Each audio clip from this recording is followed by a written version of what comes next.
Assalamualaikum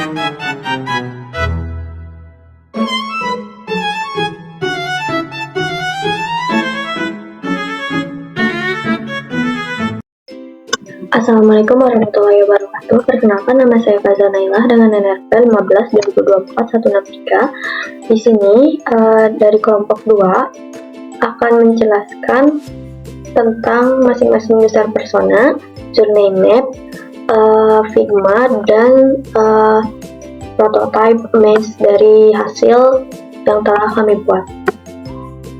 Perkenalkan, saya Gumaira Ramloya dengan NRP 15/2024-045. Jadi di sini saya akan menjelaskan user persona yang telah saya buat.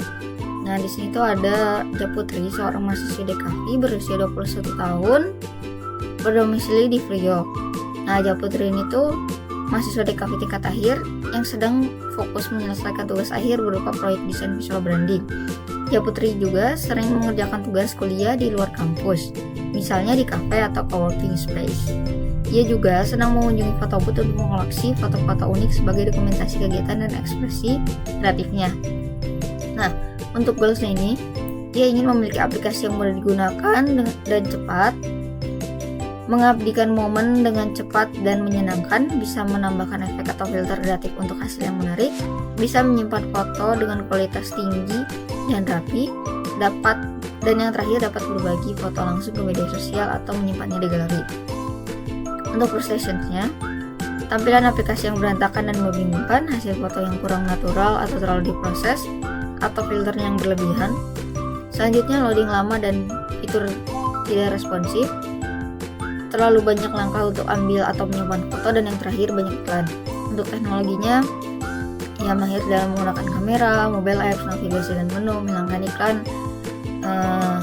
Untuk menyimpan hasil foto ia agak mahir atau agak bisa. Nah, selanjutnya untuk brands-nya contohnya ada Mares, NB dan lain-lain. Untuk personality-nya dia tuh extrovert, terus dia tuh perasa, pemikir, dan juga senang mengkritik.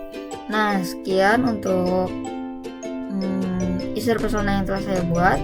Terima kasih. Perkenalkan, nama saya Nisrina Salmarianti dengan NRP 15/2024-043. User persona yang selanjutnya adalah Dimas Arga Pradipta yang bekerja sebagai event organizer dan berusia 26 tahun. Dimas sendiri berdomisili di Jakarta. Dimas adalah event organizer yang sering menangani berbagai acara dan membutuhkan foto booth yang cepat serta bebas kendala. Dimas sering terkendala dalam setup yang lama, hasil foto yang kurang rapi, dan proses download yang tidak efisien. Tujuan utama dari Dimas yaitu menggunakan foto booth yang cepat, stabil, dan mudah dioperasikan, mendapatkan hasil foto yang profesional, rapi, dan siap upload, menyediakan pengalaman foto yang menarik untuk peserta event, memaksimalkan branding event melalui template dan frame yang bisa dikustomisasi, mengelola dokumentasi foto event dengan lebih mudah, rapih, dan terorganisir.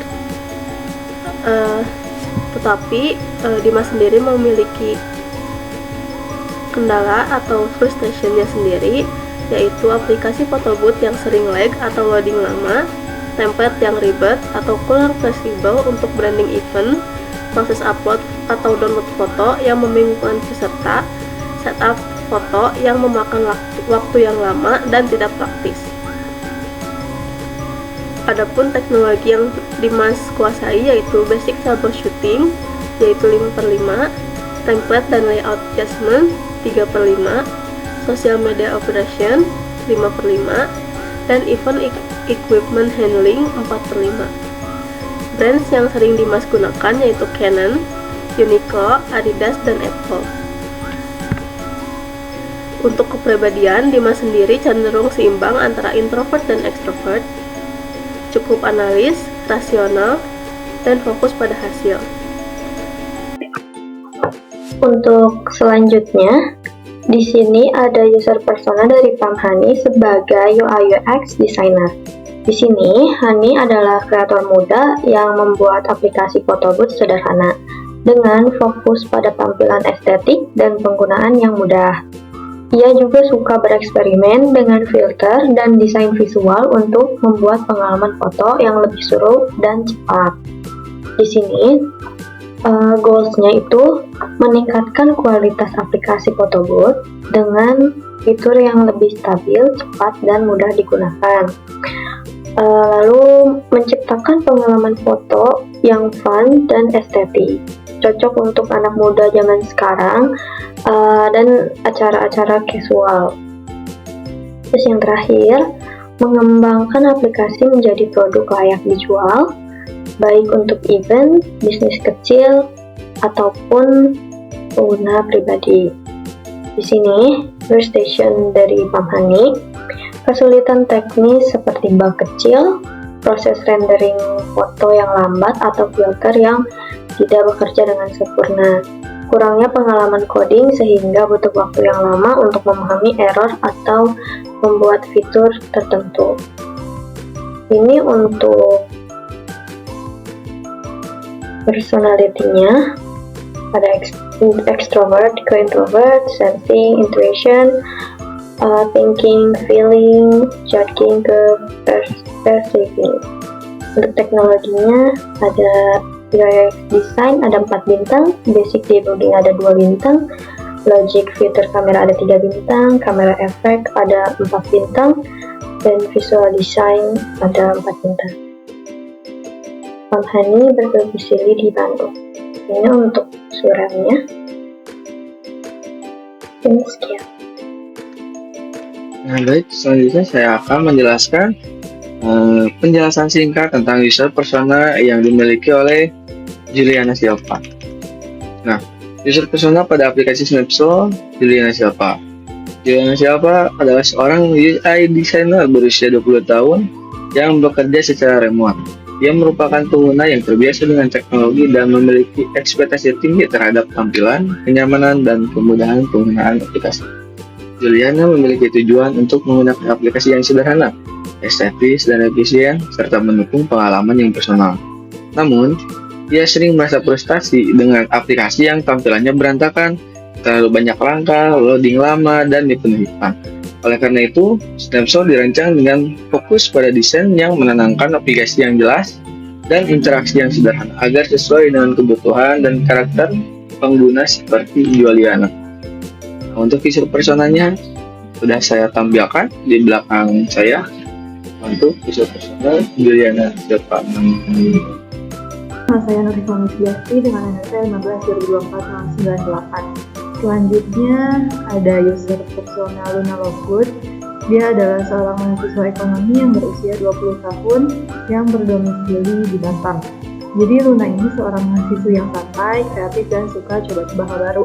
Dia sering foto bareng sama teman-temannya, bikin konten estetik, dan suka pakai aplikasi yang simple dan juga yang nggak ribet. Luna ini suka tampilan yang lucu, fitur yang cepat dipakai, serta proses share yang praktis karena dia aktif di Instagram dan WhatsApp.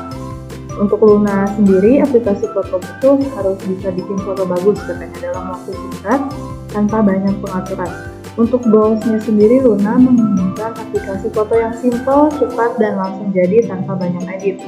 Juga Luna menginginkan hasil foto yang estetik dan cocok untuk diupload ke status, serta Luna juga mencari pengalaman berfoto yang praktis. Untuk frustration-nya sendiri, Luna ini kesal jika aplikasinya loading lama, kesal juga jika UI UX-nya bikin bingung, terus kalau misalnya tombolnya nggak jelas dia juga kesal. Juga Luna tidak suka kalau hasil fotonya boram, pecah, atau frame-nya tidak sesuai review. Untuk kemampuan teknologinya sendiri, untuk navigasi aplikasi dasar, Luna berada di tingkat 4 dari 5, editing fotonya 3/5, penggunaan sosial medianya 5, memahami fitur barunya 3/5, dan mengatasi error ringannya 2/5. Untuk brands yang sering dia gunakan ada Apple, Instagram, Adidas, serta H&M. Untuk personality-nya sendiri, dia ini lebih ke extrovert, kemudian lebih ke sensing, thinking, dan perceiving. Ya, ada user journey map. Pada slide ini kami akan menampilkan user journey map yang menggambarkan perjalanan user saat menggunakan aplikasi dari photobooth yang sudah kami rancang. Nah, untuk user journey maps di sini ada Japutri. Pengguna membuat akun, lalu pengguna mengikuti proses onboarding, lalu pengguna mencoba fitur-fitur dasar. Pengguna jarang membuka kembali aplikasi karena merasa belum terbiasa dan kurang percaya diri menggunakan fitur foto. Di sini ada Dimas Arga. Pengguna membuat akun, pengguna mengikuti proses onboarding, pengguna menggunakan aplikasi sebagai pengguna gratis, pengguna kembali menggunakan aplikasi hanya saat butuh konten foto untuk sosial media. Lalu ada Pamhani di sini, pengguna membuat akun, mengikuti proses onboarding, rutin memakai aplikasi dan memaksimalkan fitur gratis, mulai membutuhkan fitur lanjutan seperti frame eksklusif atau AR. Lalu pengguna meningkatkan penggunaan dengan memilih paket berbayar atau premium. Yang keempat, ada Juliana Silva. Juliana Silva memulai perjalanannya dari membuat akun, mengikuti proses onboarding tanpa membaca terlalu detail, menjadi pengguna, dan mulai mengeksplorasi fitur edit dan AR frame preview. Lalu, Juliana Silva langsung membeli akses premium karena ingin akses penuh terhadap frame, stiker, dan tema. Dan pada akhirnya, Juliana Silva terus menggunakan aplikasi sebagai user premium. Dan yang terakhir ada Luna Lovegood. Luna Lovegood memulai perjalanannya dari membuat akun, lalu mengikuti proses onboarding tanpa membaca terlalu detail, menjadi pengguna yang menggunakan aplikasi seperlunya, misalnya hanya untuk foto formal atau foto cepat. Dan Luna Lovegood sendiri pada akhirnya tidak tertarik untuk mengupgrade, tetapi tetap memakai aplikasi saat dibutuhkan. Lalu, Luna Lovegood bertahan sebagai pengguna reguler jangka panjang.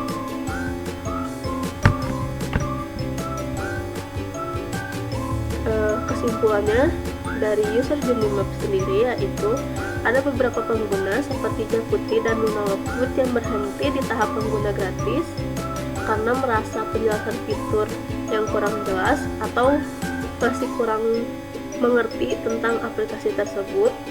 Sementara itu ada pengguna seperti Juliana dan Dimas yang memiliki pengalaman yang lebih positif. Mereka lebih aktif menggunakan aplikasi terutama untuk kebutuhan yang lebih serius seperti event dan lebih mempertimbangkan untuk memilih fitur premium. Dan yang terakhir ada Pamhani yang menunjukkan alur yang ideal, yang mana pengguna merasa puas dengan fitur gratis lalu membutuhkan untuk mengupgrade ke fitur premium karena tertarik dengan fitur lanjutannya. Baik, selanjutnya ada desain pada Figma. Untuk pertama-tama kami mendesain halaman onboarding, di mana ketika pengguna membuka aplikasi, ia akan ditampilkan halaman start, di mana di sini ada button start untuk selanjutnya akan diarahkan ke halaman-halaman onboarding. Sampai akhirnya pengguna akan sampai di halaman di mana ia bisa sign up atau sign in. Untuk sign in-nya sendiri, pengguna akan langsung diarahkan ke halaman login di mana ia akan diminta untuk memasukkan username serta password. Di sini juga pengguna bisa sign in menggunakan akun Google, Facebook, ataupun Apple. Untuk sign up-nya sendiri, pengguna akan diarahkan ke halaman register, di mana pengguna akan diminta untuk memasukkan username, email, nomor telepon, dan password. Selanjutnya, setelah login dan register selesai, pengguna akan langsung diarahkan ke halaman homepage. Namun, ketika pengguna tidak bisa langsung masuk. Misalnya pengguna lupa password akan langsung diarahkan ke tampilan forgot password, di mana pengguna akan diminta emailnya serta akan diminta verifikasi kode yang dikirimkan ke email tersebut. Kemudian pengguna juga akan diminta untuk membuat password baru dan mengulanginya lagi. Kalau di forgot password ini udah selesai, bakal balik lagi ke halaman login dan otomatis masuk ke homepage. Nah, di homepage-nya sendiri kami menampilkan informasi mengenai tema yang baru saja diluncurkan. Kemudian di sini ada bagian untuk memulai sesi foto, dan di sini kami juga menampilkan koleksi baru, di mana isinya frame-frame baru pada tema yang baru diluncurkan.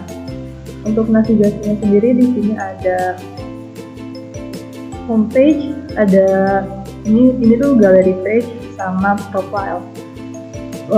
Ketika kita mengklik gallery page, akan langsung diarahkan ke gallery page.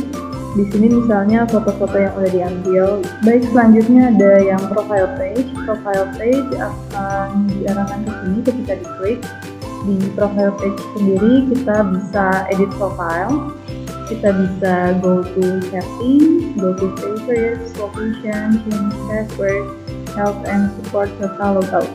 Untuk logoutnya sendiri sudah kami bikin. Ketika logout tersebut diklik, akan menampilkan halaman untuk make sure to logout kah. Nah, untuk yang start conversation, ketika diklik akan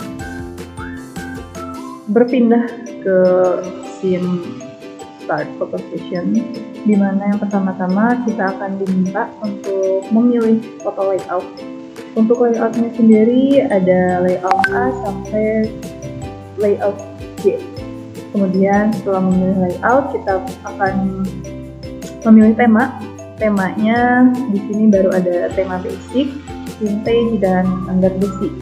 Setelah memilih tema, kita akan mengarahkan pengguna untuk merekomendasikan pose guide-nya. Ketika pose guide-nya sudah diklik, maka akan langsung ke scene memulai fotonya. Kita mulai dari sini, cobain ya. Kita preview.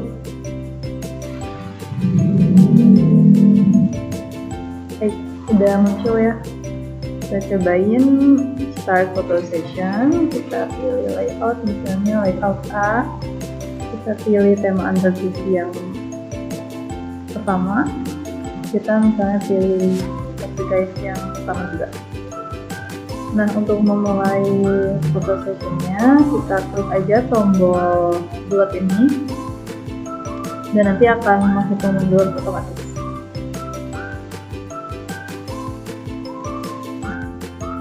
Nanti akan langsung muncul seperti ini, dan kita bisa retake. Retake bakal diarahkan ke halaman untuk capture foto lagi. Kalau misalnya continue, ini bakal diarahin ke halaman untuk save dan share.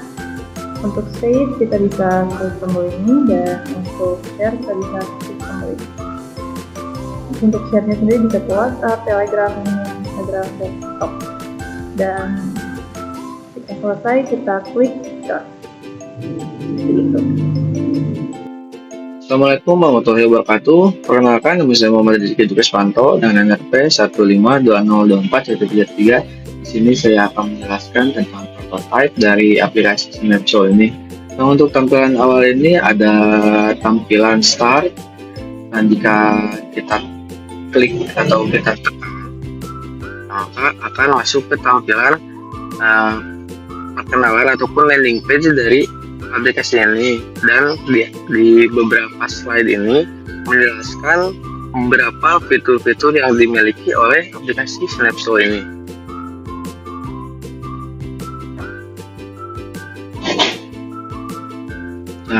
Jika sudah sampai kepada tampilan ini, nah di sini kita bisa sign up ataupun sign in.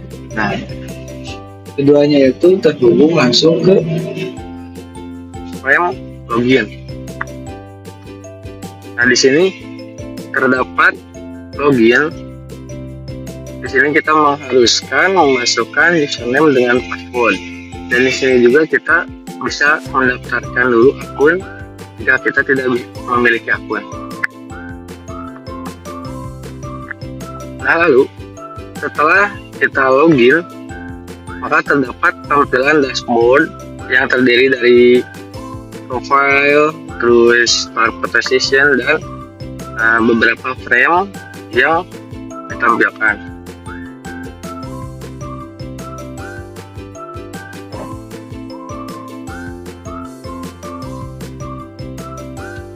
Jika kita klik start photo session,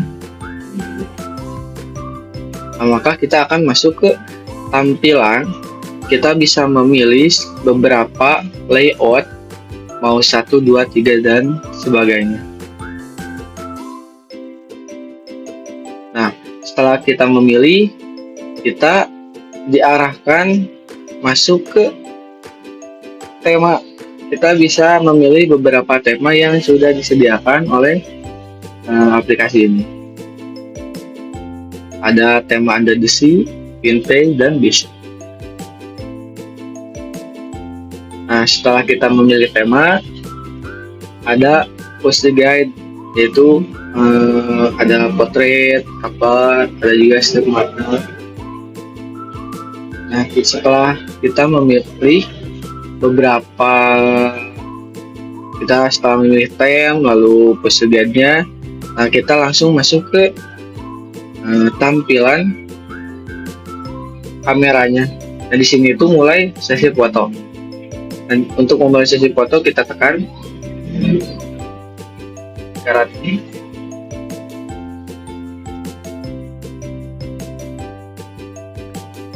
Nah, setelah melakukan foto, kita bisa melihat hasil dari tangkapan gambarnya itu. Nah, lalu ada retake dan continue. Nah, retake ini untuk kembali lagi jika kita ingin mengulang sesi foto. Jika sudah, maka klik continue. Nah, maka foto ini akan bisa kita download dan kita bisa lihat di galeri, dan kita bisa share juga. Lalu di sini ada tampilan profile. Kita bisa beberapa mengatur settingan untuk aplikasi ini.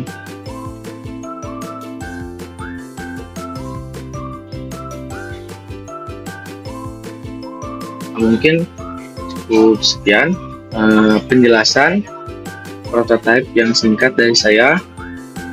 Mohon maaf bila ada kesalahan. Wabillahi taufiq wal hidayah. Wassalamualaikum warahmatullahi wabarakatuh. Mungkin sekian dari kami kelompok 2 yang telah mempresentasikan masing-masing user persona, journey map, dan prototype maze dan tampilan Figma dari kami. Assalamualaikum warahmatullahi wabarakatuh.